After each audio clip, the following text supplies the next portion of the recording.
Muy bien, bienvenidos a nuestro estudio bíblico del Evangelio según San Mateo. Hoy día vamos a tomar un tema cortito, pero muy poderoso realmente. Estoy seguro que va a ser de tu edificación, así que máxima atención. El segmento de la palabra que vamos a estudiar el día de hoy es Mateo capítulo 11, desde el versículo 16 al 19, 3 versículos.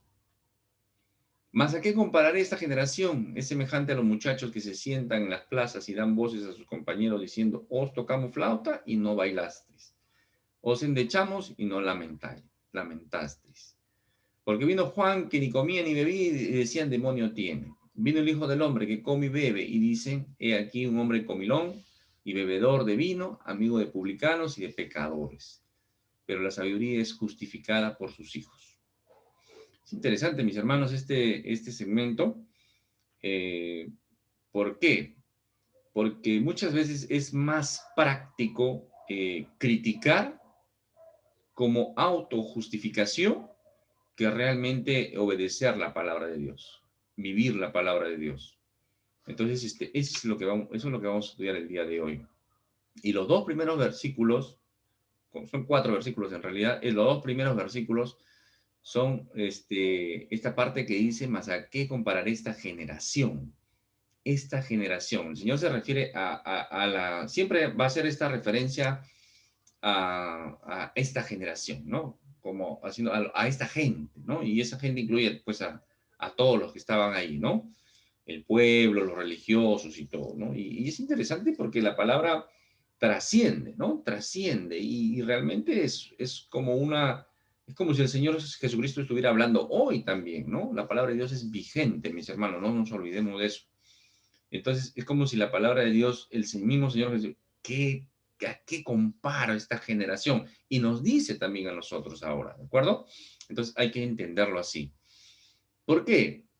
Porque la multitud había rechazado el ministerio de Juan el Bautista y el ministerio del mismo Señor Jesucristo. Entonces, esa es la pregunta, ¿no? La pregunta que hace el Señor. Obviamente no se refiere a todos en general, sino todos, porque ahí estaban los discípulos también, y estaba la gente que se había arrepentido, y estaba viniendo al Señor con fe, ¿no? En arrepentimiento y en fe, confiando en que el Señor era el Mesías, el Salvador, el ungido de Dios, Cristo, ¿no? Dicho sea de paso, Cristo y Mesías es la misma palabra, ¿de acuerdo? Cristo es en el griego, en el Nuevo Testamento, y Mesías es en el hebreo. Son la misma palabra, ¿ya? Uno está en hebreo, Mesías, y otro está en griego, que es Cristo. Los dos significan ungido, ungido, ¿de acuerdo? Los dos significan ungido. Y esta palabra de ungido se usa, pues, se usa para reyes, para sacerdotes, para profetas, que era la acción de ungir, de bañar en aceite, ¿no? Ese era ungir, bañar en aceite.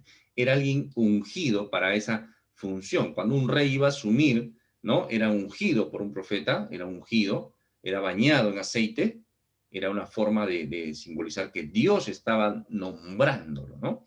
Entonces, cuando se habla del ungido, en todo caso del Mesías y de Cristo, como referencia al Señor Jesucristo, es de una forma única, ¿de acuerdo? El ungido de Dios, ¿ya? El ungido de Dios y no fue ungido con aceite, ¿de acuerdo? El Señor Jesucristo fue ungido con el mismo Espíritu Santo, ¿ya? Solamente como un dato plus para ustedes que están llevando el estudiosos de la palabra. Entonces, no se refiere a todos, ¿de acuerdo? ¿Por qué? Porque ya en Mateo 7, en los versículos 13 y 14, dice, entrar por la puerta estrecha porque ancha es la puerta y espacioso el camino que lleva a la perdición. Tenemos un estudio de estos pasajes y muchos son los que entran por allá. Por ahí se van muchos, mis hermanos, por el camino de la religiosidad. Aquellos que piensan que decir Diosito lindo, o porque ponen una velita a una imagen, o porque hacen algún mantra, algún rezo, algún sacrificio, creen que están en una línea correcta con Dios. No, mi hermano.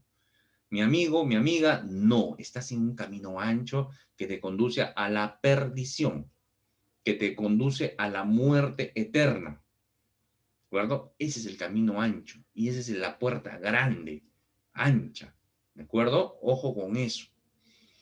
Dice, porque estrecha es la puerta y angosto el camino que lleva a la vida, y pocos. Por eso que las estadísticas a nivel mundial del cristianismo son bastante bajas, ¿de acuerdo? Y a veces son estadísticas de cristianismo infladas porque meten en el mismo saco a la iglesia verdadera con otras religiones o sectas, ¿no? Y entonces parece que fuera un porcentaje grande, pero en realidad de ese porcentaje hay que sacar las sectas y religiones y nos vamos a quedar solamente con nosotros, mis hermanos, con la iglesia, con todo aquel que se arrepiente y viene en fe al Señor Jesucristo, con ellos nada más, un porcentaje muy poco. Por eso que el Señor lo dice ahí, ¿ya? El Señor ya había dado la estadística, ¿de acuerdo? En su sabiduría. Lo que está diciendo acá, ¿no? Dice que es semejante a los muchachos que se sientan en las plazas, ¿no? Las plazas eran los mercados, ¿no? Entonces los adultos estaban vendiendo, haciendo transacciones, trueques, o de repente comprando, ¿no? En la plaza, y los chicos, los niños, estaban por ahí también y estaban jugando, ¿no? En las cosas de los niños, estaban por invitar a los padres, estaban haciendo sus actividades, los niños estaban también por ahí reunidos haciendo sus juegos.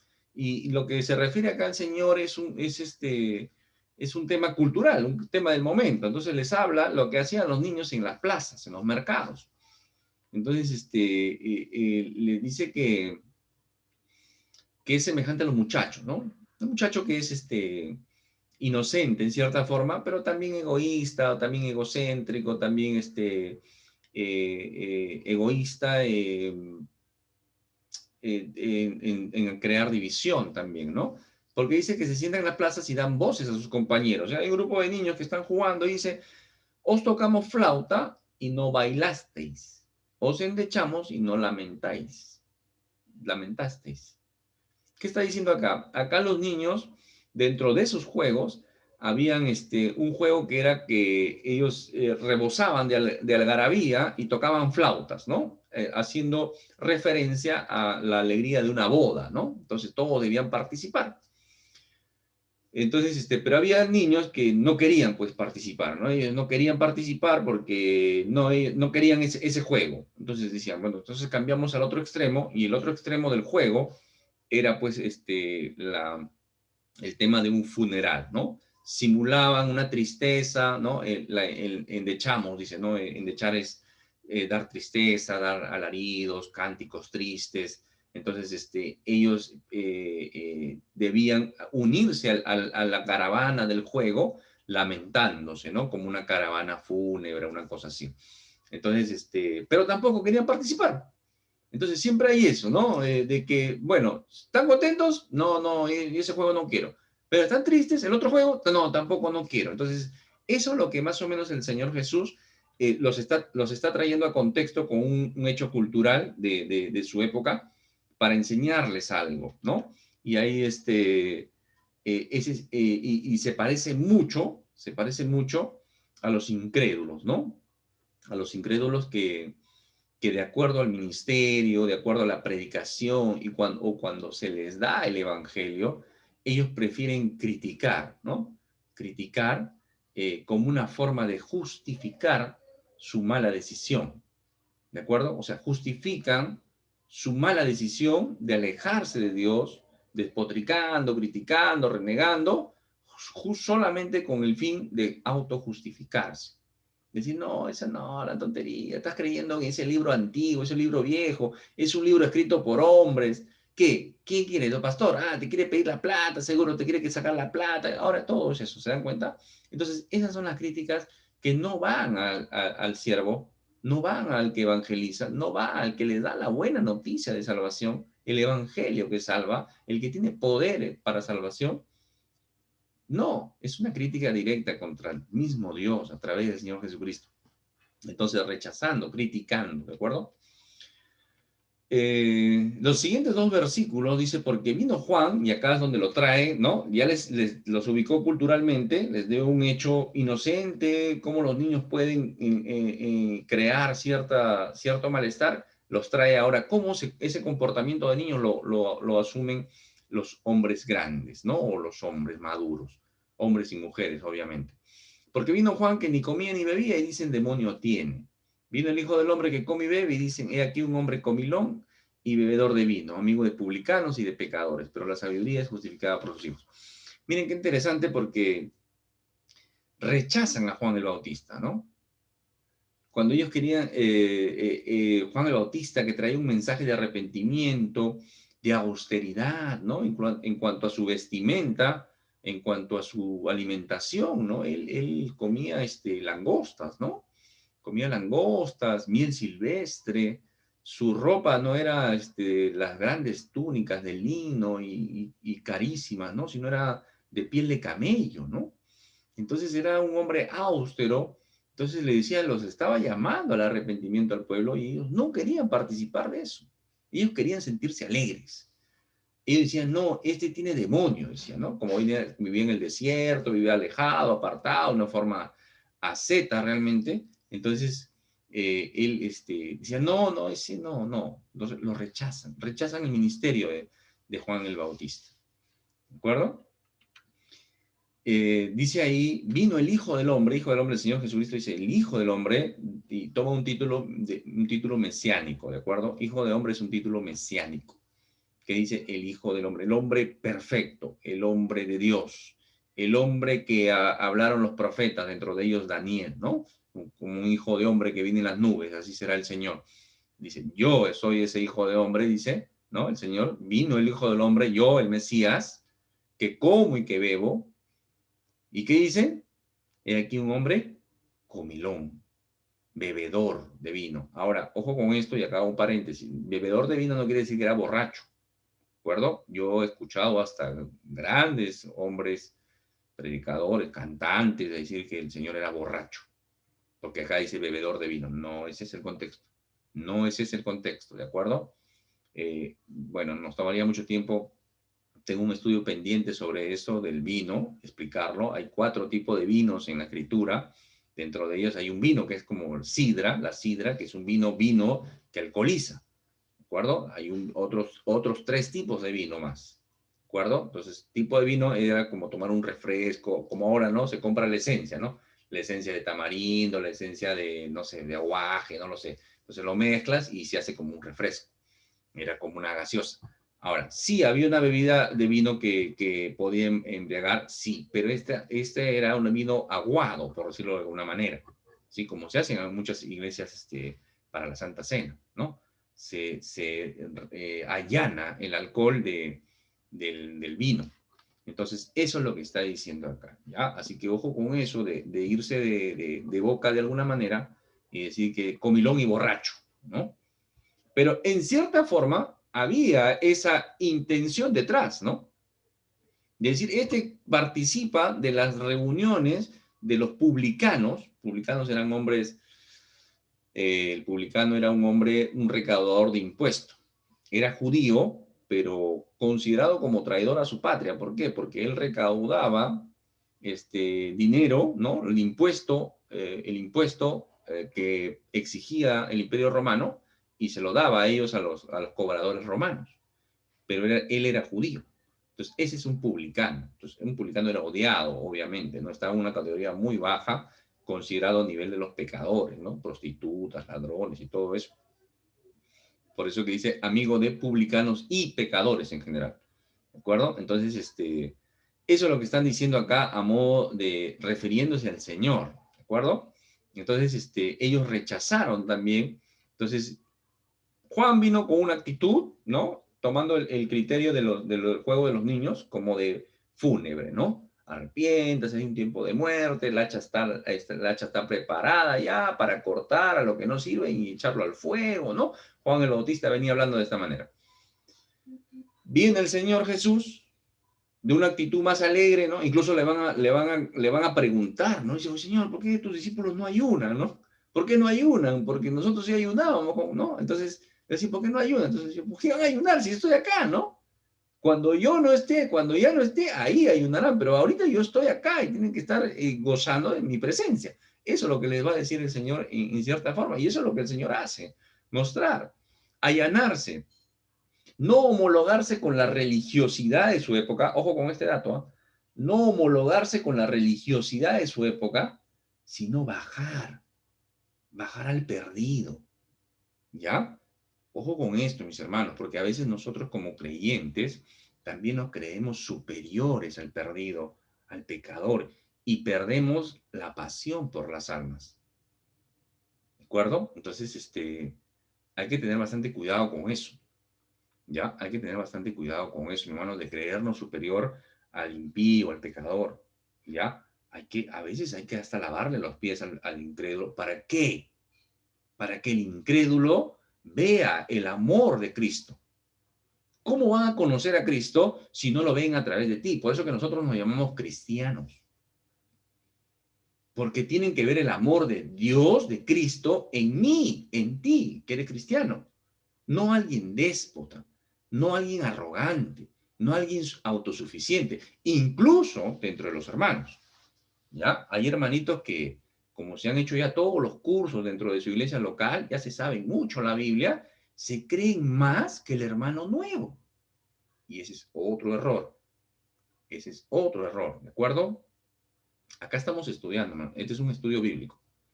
Y yo tengo la tendencia a decir las cosas como son, como tienen que decirse, mis hermanos. ¿De acuerdo? Entonces, y esa es una reflexión para ti que estás viendo este estudio, ¿ya? Diga, no, ese es para Juanita. Ese es para Juanito. No, es para ti, mi hermano. Asúmelo como te lo estoy diciendo para ti y que viene de parte del Señor para ti. Porque es fácil hacer esto mismo que estamos estudiando acá. Decir, ya sí, pues ella, ¿no? Ella hace, sí, y no me miro yo, ¿no? No volteo y miro mi rabito, ¿no? No miro mi cola. Yo arrastro una colaza de repente, pero no la veo. Así decía mi abuelo, ¿no? Así decía mi abuelo. Antes de hablar hay que mirar nuestro rabo, decía, mirando porque a veces arrastramos nosotros más cosas y justamente las cosas que a veces criticamos en otros. Criticamos en otros, pero yo no me veo lo que vengo arrastrando, ¿ya? Y esto trayéndolo al contexto bíblico sería lo de la paja y de la viga en el ojo, ¿ya? Entonces, eso es lo que tenemos que hacer, mis hermanos. Ojo con esto.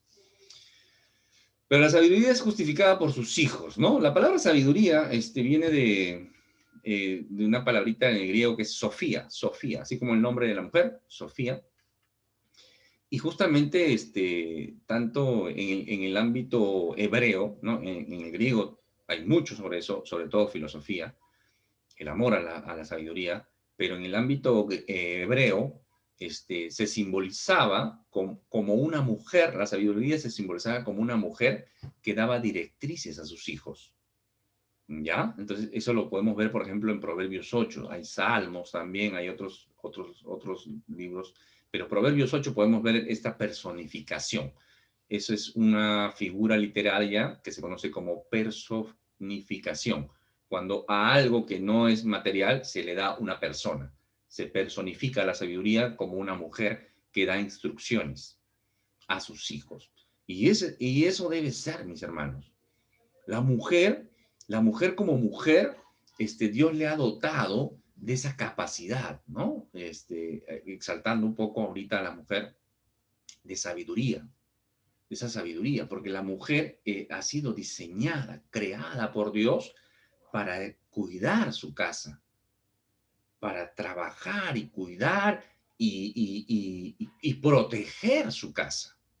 ¿De acuerdo? De ahí viene mi hermanos, y yo les animo a todas las damas que están viendo este estudio, por favor, y yo tengo también un estudio pendiente sobre eso, Proverbios 31, mis hermanos, a partir del versículo 10, si mal no recuerdo, la mujer sabia, mi hermano, versículo por versículo, te animo a leerlo en dos versiones de Biblia.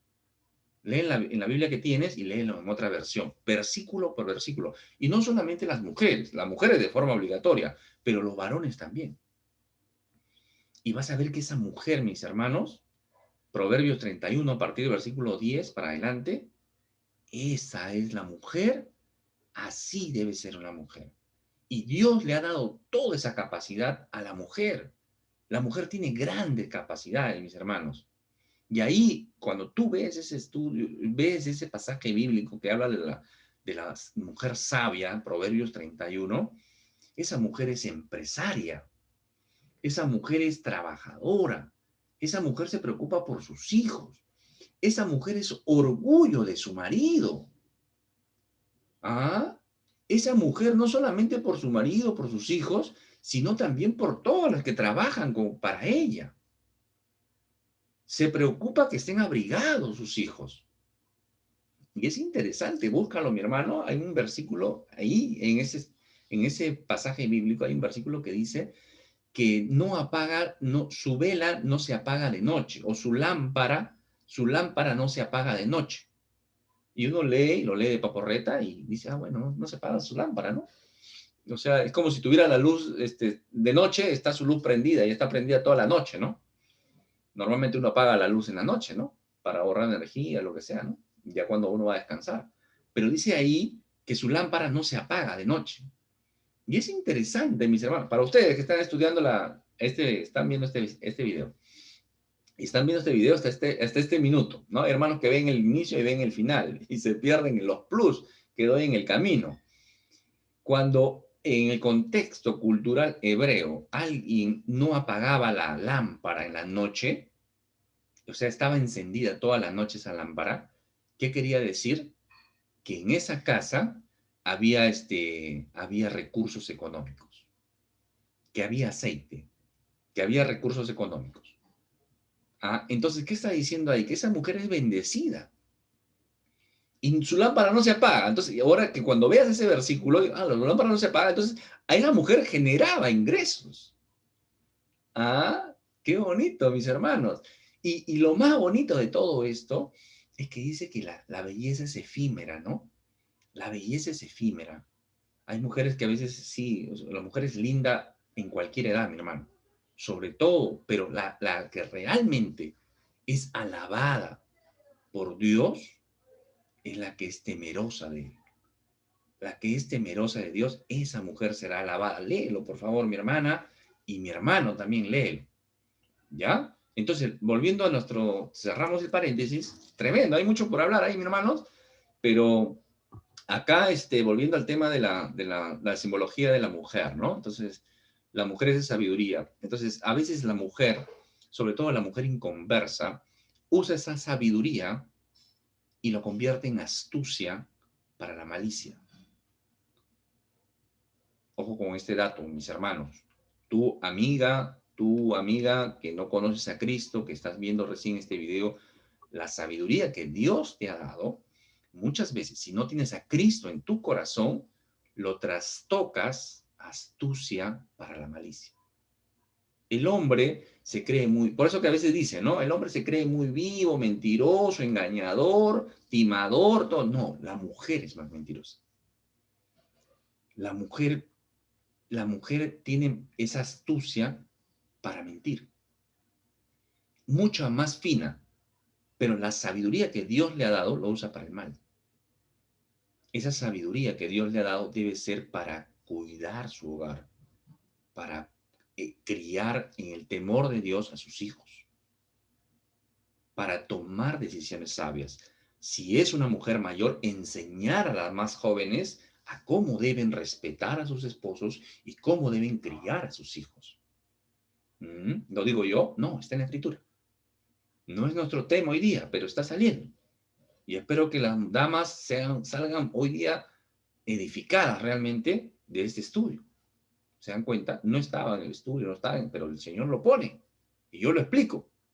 Así que te corresponde a ti investigar lo que te estoy diciendo, ir a tu Biblia, revisar. Ah, sí, hermano dijo que las mujeres mayores hay que enseñar a las más jóvenes. A ver, ¿dónde está eso? Como lo debería, mi hermano. Ándate a tu Biblia. Busca ahí, busca una concordancia, ahora es fácil, pues, buscador, Google, lo que sea, ¿no? Y ahí busca, ahí vas a encontrar todas las referencias para la mujer, sobre todo Proverbios 31, y a dónde te lleva, ¿de acuerdo? Muy bien. Entonces, se considera al Señor Jesucristo como la sabiduría encarnada, ¿no? Pablo en 1 Corintios 1:24 dice, más para los llamados, así judíos como griegos, Cristo, poder de Dios y sabiduría de Dios. Poder de Dios y sabiduría de Dios. 1 Corintios 1:30, más por él estáis vosotros en Cristo Jesús, el cual nos ha sido hecho por Dios, sabiduría. ¿De acuerdo? Ahí está Pablo escribiendo. Acá continuando con los mismos dos versículos, dice, el mensaje del evangelio es sabiduría. Mas hablamos sabiduría, dice, ¿no? Nosotros cuando hablamos del evangelio, hablamos de la sabiduría de Dios. Por eso que Pablo va a decir en Romanos 1:16, si mal no recuerdo, ¿no? El evangelio es poder. Yo no me avergüenzo de hablar, de predicar sobre el evangelio, porque es poder. ¿Poder para qué? Para salvar, mi hermano, para salvar. Entonces, hablamos sabiduría de Dios en misterio, dice la sabiduría oculta, la cual Dios predestinó antes de los siglos para nuestra gloria. ¿Qué está diciendo acá? Esta sabiduría estaba en misterio, pero ahora ya lo entendemos. En el siguiente versículo lo vamos a comprender, que esta sabiduría se hace realidad a través de la cruz. En el versículo 8 dice la que ninguno de los príncipes de este siglo conoció, porque si lo hubieran conocido nunca habrían crucificado al Señor de la gloria. ¿Qué hubiera pasado si realmente esta sabiduría que Dios había dado en su palabra se hubiera conocido en su plenitud? Hubieran entendido que realmente el Señor Jesucristo era el Mesías, el Señor de señores, el Rey de reyes. Entonces, pero no se entendió, porque si lo hubieran entendido, no lo hubieran crucificado. ¿De acuerdo? Entonces, la cruz nos da a revelar al Señor Jesucristo como sabiduría. Pero esa es la sabiduría en relación al Señor Jesucristo, ¿de acuerdo? Entonces, no tanto ese es el contexto en el que estamos viendo acá, la sabiduría justificada por sus hijos, sino que somos nosotros los que en obediencia mostramos la sabiduría de Dios. ¿De acuerdo? Las personas, mis hermanos, que critican, que rechazan al Señor Jesucristo, quieren un Dios a su medida, quieren un Dios a su gusto, ¿no? Así como cuando Dios trae bendición, dice, ah, sí, Dios es bueno, mira qué bendición, qué Dios. Pero cuando aparece una desgracia, un terremoto, algo sucedió, dice, ¿dónde está Dios? Dios es malo, ¿por qué permitió esto? Siempre estamos en esa crítica hacia Dios. No conocemos, no conocen a Dios. Y por eso que lo critican. Y asimilan a un Dios cambiante de acuerdo a su situación. Ellos quieren un Dios de acuerdo a su situación. Si está de acuerdo a su situación, Dios es bueno. Pero si está contrario a su situación, Dios es malo. Y no es así. No conocen realmente a Dios. Y confunden. Confunden realmente el Dios que busca salvación para el hombre con un Dios de éxito. Creen que estar con Dios es tener un éxito a la manera del mundo. Y ese es un terrible error. No es así. Dios, el éxito a la manera de Dios es diferente. La prosperidad a la manera de Dios es diferente. Nosotros, a veces la iglesia cae también en esa comparación. Por eso que hay que entender bien nuestra doctrina y nuestra línea teológica, ¿no? A veces, por ejemplo, cuando somos de la teología del pacto, ¿no? Tengo un estudio sobre la teología del pacto y los dispensacionalistas, ahí está en YouTube, búscalo también para que entiendas un poquito más esto. A veces cuando estamos en la teología del pacto y creemos que Dios nos debe prosperar como prosperaba a los judíos. Dios a la iglesia no le promete prosperidad económica. A los judíos sí. Y eso no ha cambiado hasta ahora, ¿no? Podemos observarlo de una u otra forma, cómo los judíos siguen prosperando o cómo prosperan. Pero esa no es una promesa para la iglesia, por ejemplo. ¿Qué estoy diciendo? ¿Que la iglesia tiene que ser pobre? No. No estoy promoviendo ni la teología de la prosperidad ni la teología de la pobreza, porque así como hay una teología de la prosperidad, también hay una teología de la pobreza, donde hay iglesias locales donde te obligan a vender tus cosas, a ser pobre. Y esa es una teología de la pobreza. Entonces, ¿en dónde estamos, hermano? En la teología de la prosperidad. Estamos donde el Señor nos ponga. Si el Señor nos quiere bendecir con cosas materiales, gloria a Dios. Y usémoslo para su gloria. Claro que sí. Y si tengo carencias, bueno, gloria a Dios. Y el Señor me permite estar con gente que tiene carencias. Y evangelizarle a gente que tiene carencias. A gente, si soy un hombre rico, si soy un hombre que me mueve en esferas de clase alta, A, B, entonces evangelizo a gente de clase A y B, ¿Hay cristianos en nivel de clase A, B? Por supuesto. A nivel de artistas, a nivel de músicos, a nivel de lo que sea, donde el Señor te ponga. Entonces, ¿qué somos nosotros? ¿Teología de prosperidad o teología de la pobreza? Somos la teología de la mayordomía fiel, mi hermano. ¿Tienes mucho? Sé fiel. ¿Tienes poco? Sé fiel al Señor, obviamente. ¿De acuerdo? Muy bien. Entonces, ¿qué más? ¿Qué más, mis hermanos? Entonces, esa dureza de corazón que no ve la necesidad de salvación, mis hermanos, de sus almas, ven solamente el momento. Ven el momento y buscan ¿qué? Buscan sanidad física, buscan bendición material, buscan disfrute de este mundo, placeres de este mundo, y eso es mundanalidad, eso es carnalidad pura. ¿De acuerdo? La necesidad del inconverso es salvación. Estás perdido. Tú puedes tener muchas riquezas, conocer todo el mundo, disfrutar de los placeres, los vinos de este mundo, todo lo que tú quieras, pero un día te vas a morir. Un día te vas a morir y te vas a ir a una eternidad sin Dios.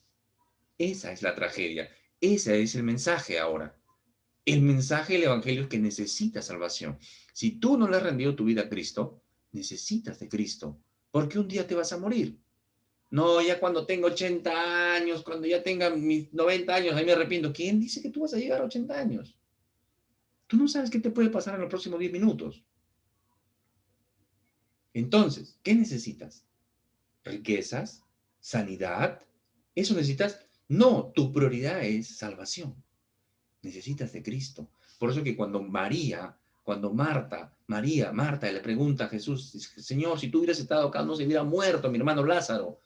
Y el Señor Jesús que le dice, María, pero Lázaro conoce la vida eterna, va a resucitar. Sí, Señor, yo sé que va a resucitar cuando venga, en el futuro. No, le dice, yo soy la resurrección y la vida. El que cree en mí, así esté muerto, va a vivir. Ese es el punto, mi hermano. Si no estás en Cristo, estás muerto. Estás vivo ahorita, me estás oyendo, me estás viendo, pero estás muerto sin Cristo.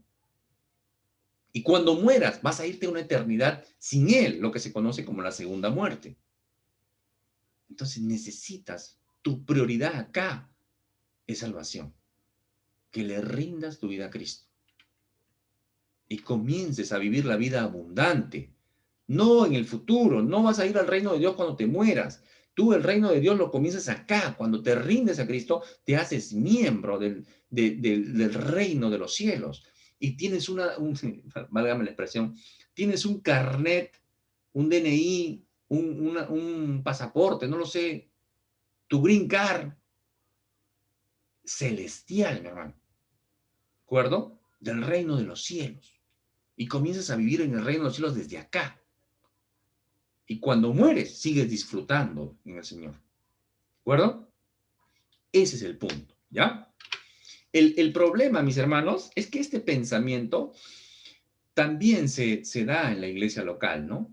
Esto que he mencionado sobre la teología de la prosperidad, sobre la bendición, sobre la sanidad, sobre ese pensamiento egoísta, ¿no? De querer un Dios a medida, ¿no? Cuando mi vida comienza a pasar un desierto, digo, no, este Dios no está, ¿dónde está Dios? Yo me comienzo a comportar como un inconverso. Así como el inconverso. Cuando está bien el inconverso, feliz, gloria a Dios, alabado sea el Señor, todo. Pero cuando está mal, ese Dios es malo, ¿dónde está Dios? ¿Por qué Dios permite esto? El cristiano hace lo mismo. El cristiano hace lo mismo, quiere un Dios a medida y no entiende los propósitos de Dios. Patea el tablero y se va.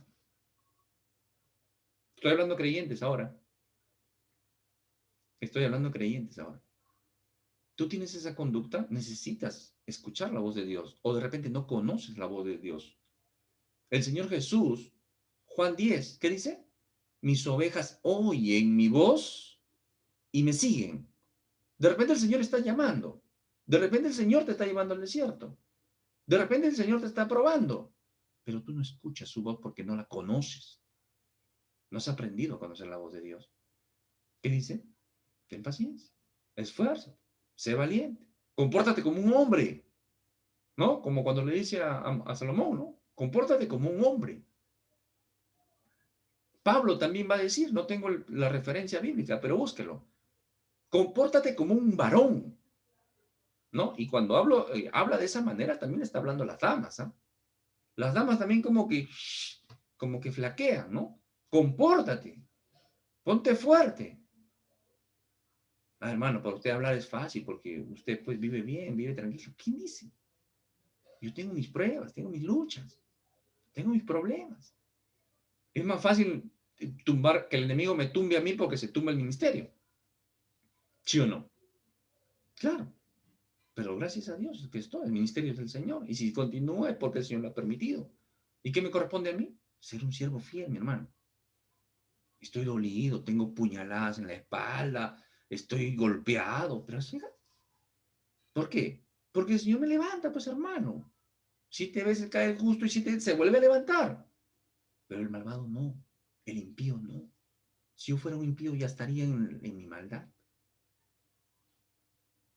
Pero gracias a ese sacrificio en aquella cruz, es porque el Señor me vuelve a levantar. Y así es. Y yo sé que tú tienes tus luchas también. Así que no busques un Dios a medida. No lo critiques. No caigas en este bloque de querer un Dios y rechazar un Dios de acuerdo a la situación. El siguiente estudio, hermanos, si el Señor lo permite, vamos a ver qué pasa con los que son indiferentes a Dios. O sea, acá están los que critican, los que reniegan, ay, yo no voy a la iglesia porque con ese pastor me duermo, ese pastor no habla bien, mira, ve, la hermanita que hace el otro, que chismosea, que el otro hace esto, o sea, yo me busco millones y critico a todo el mundo y me busco las millones de excusas para no participar. Si soy inconverso, más todavía. Si soy creyente, igual, ¿no? Busco la excusa para no servir en mi iglesia local, no servirle al Señor. No, ¿para qué voy a ofrendar? ¿Para qué voy a ofrendar? Para que se compre su carro. ¿Para qué? No comprendo. Tantos misioneros que van a la obra y van con un presupuesto totalmente corto y van con toda su familia y tú estás viendo Netflix en tu casa mientras el misionero está comiendo algo que se ha hecho a leña y no tiene ni siquiera un televisor, ni siquiera tiene un celular. Eso es lo que tú no ves, mi hermano. Y el inconverso, peor todavía. Pero sin embargo es fácil criticar. Es fácil criticar porque así me justifico. El próximo estudio vamos a ver con los que son indiferentes. O sea, ni siquiera critican, sino que son indiferentes a Dios. El Señor permita que hagamos el próximo martes ese estudio, mis hermanos. Termino con este pasaje bíblico que dice, y en ningún otro hay salvación. Ningún otro. No hay Virgen María, no hay santito tal, que virgencita tal, no hay el Buda, no hay nada de eso. Ni ningún otro hay salvación. Porque no hay otro nombre bajo el cielo, del sol para abajo, o sea, nosotros, la humanidad, dado a los hombres, nosotros, hombre, mujer, en qué podamos ser salvos. ¿Y saben quién es ese nombre? Señor Jesucristo. No hay otro. Si tú estás en una religión, estás perdido. Necesitas tener una relación con Cristo. Arrepiéntete de ese camino de muerte, arrepiéntete realmente de ese camino de muerte y ven a Cristo. ¿De acuerdo, mis hermanos? Dios le bendiga. Fue con ustedes Jorge Ocampo, siervo del Señor Jesucristo.